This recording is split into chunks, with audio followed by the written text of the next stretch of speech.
Well, greetings to you from wherever you are, because I know that this video is probably going to be seen in many countries all over the world. But if you're interested, I'm sitting in Fort Worth, Texas, doing this video for you. My name is Dr. Marty Williams, and it is my pleasure to get to spend the next few moments with you telling you some very basic ideas that will help you when you have to write a research paper. Now, if you're listening to this video, it's probably because your professor has assigned you a research paper for your class. Now, for some people, a research paper is this big, daunting giant out there that you're not quite sure how you're going to navigate your way over that big, giant mountain of a research paper. And for some of you, you think research paper and you're like, what is that? And how do I even get started?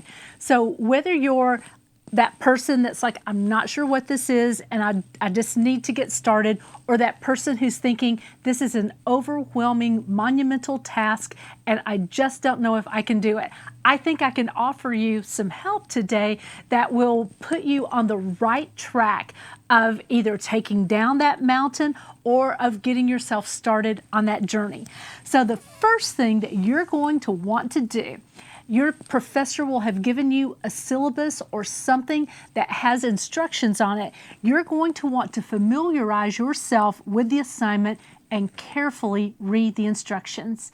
As a professor for well over 30 years in a number of graduate schools across the U.S., I can tell you I have had the heartbreaking task of failing students so many times because they just did not read the instructions. So I want to start off by encouraging you carefully read the instructions. Don't assume that you know what your teacher wants, your professor wants. Read the instructions and familiarize yourself with what they are telling you to do. Now, once you familiarize yourself with the instructions, the next task that's in front of you is that you are going to need to choose a topic.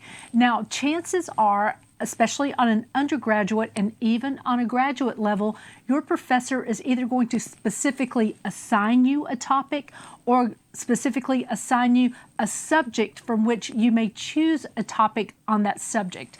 For instance, I taught Old Testament, and so depending on what area of Old Testament I was teaching that semester, I would make assignments on the minor prophets, on the poetic books, on the Pentateuch. And so my students could take whatever category was given to them.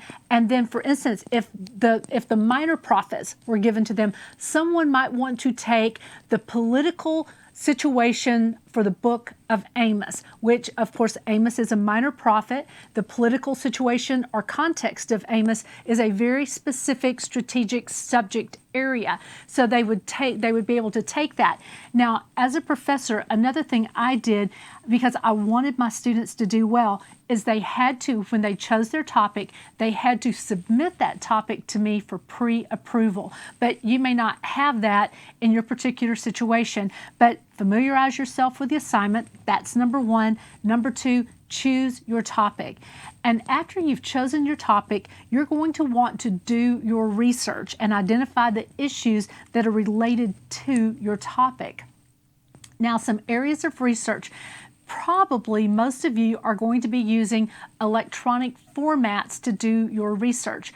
I know ATLA, that's ATLA.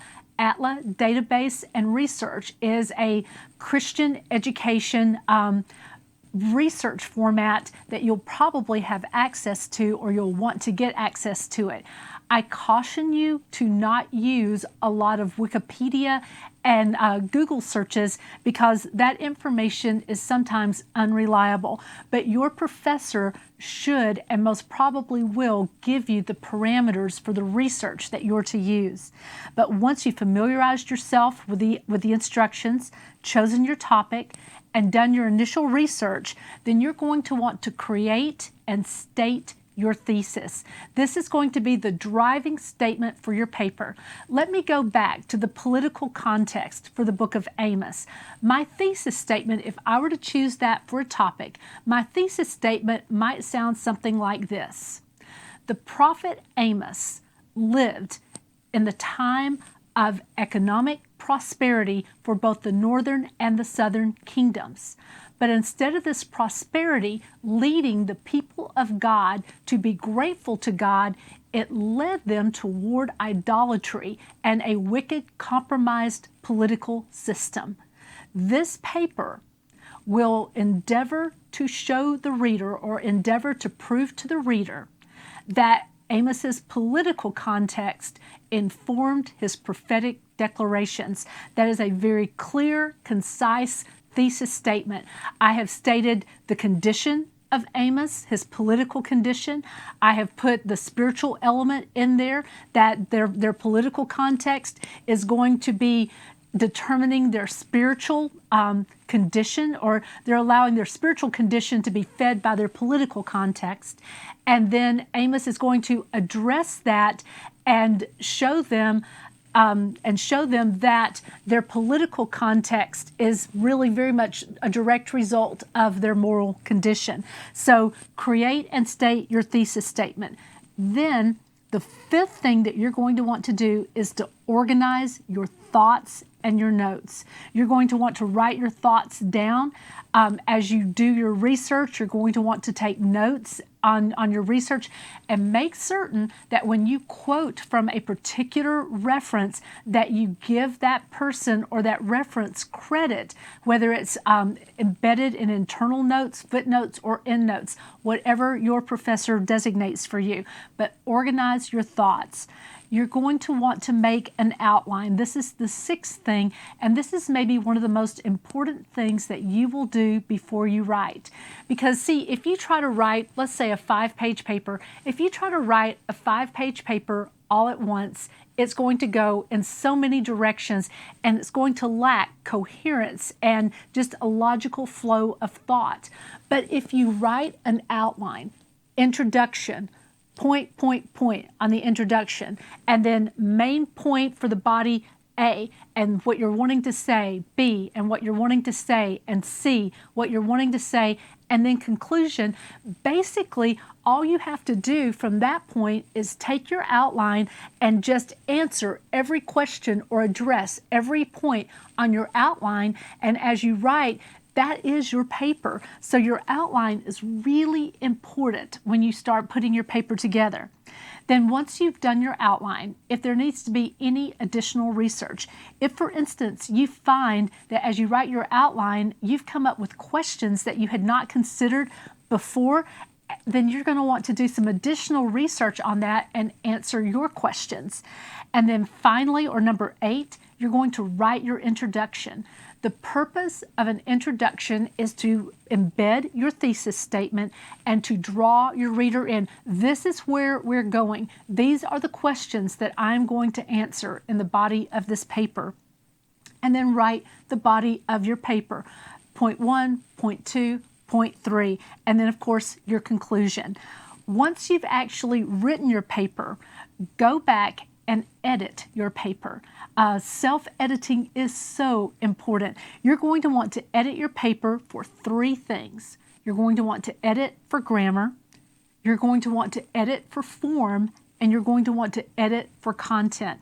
Now, when I say form, your professor is going to require that you write your paper in a particular format, whether it's the Chicago Manual of Style or Turabian or some other format. There will be a designated format for you to write in, and so you're going to want to make certain that you have delivered on that form.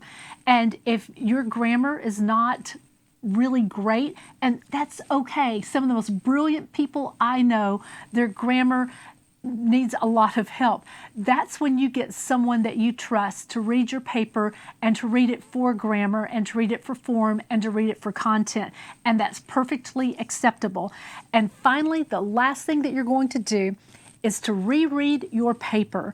And once you reread your paper, make any final touches on your paper, then submit that paper, and praise the Lord that that part of your semester is over. So let's review quickly these things, these lists that I just gave you. Number 1, familiarize yourself with the assignment. Know what your professor is asking for. Read the instructions. Number 2, choose your topic. If the topic is not already chosen for you, by the professor. Research and identify the issues related to your topic. That's number 3. Number 4, create and state your thesis. Number 5, organize your thoughts and your notes. Number 6, make an outline. This is so important. Make an outline. 7, do any additional research. 8, write your introduction. Number 9, write the body of your paper and the conclusion. Number 10, edit your paper for grammar, for form, and for content. And finally, reread your paper one more time and submit it. Writing papers is one of the most stressful things that you will probably do as a student, taking tests and writing papers. But writing papers will help you to learn to organize your thoughts, to not just say something, but to know why you're saying it and to be able to back it up with research. This will help you in preaching and in ministry. This will help you if you're going to write a book. This will help you to even have a conversation with another person. Writing papers are important. God is a God of order and structure and discipline, and believe it or not, writing papers can be an act of worship unto the Lord, and He can use this exercise to teach you things like discipline and structure and organization. So God bless you, and get to writing.